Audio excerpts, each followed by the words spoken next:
పోతన భాగవతము వామనావతారం కథను మనం తెలుసుకుంటున్నాం. మృంగిడు నాకాశంభున పొంగిడు రమణాద్రి కంటే పొడవై వీడున్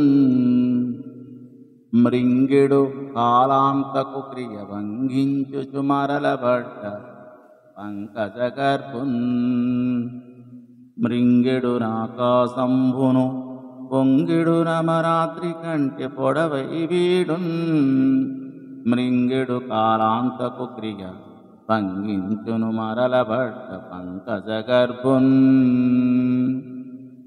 ఈ బలిచక్రవర్తి ఆకాశాన్ని కూడా కబలించేటంతలా ఉన్నాడు. మేరు పర్వతం కంటే ఎత్తు పెరిగి విర్రవీగుతున్నాడు. కాల యముని వలె వచ్చి మన మీద పడ్డాడు.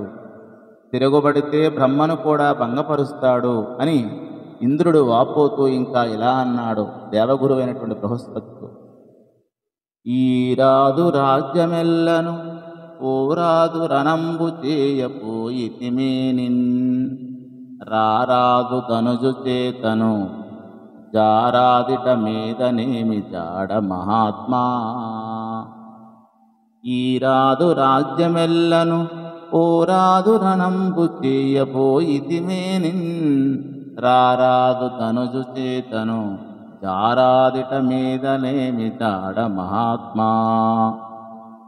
మహాత్మా బృహస్పతి, రాజ్యాన్ని వీడికి వదిలిపెట్టడానికి వీలు లేదు, యుద్ధానికి వెళ్ళడానికి వీలు లేదు, వెడితే తిరిగి వస్తామనే నమ్మకం లేదు.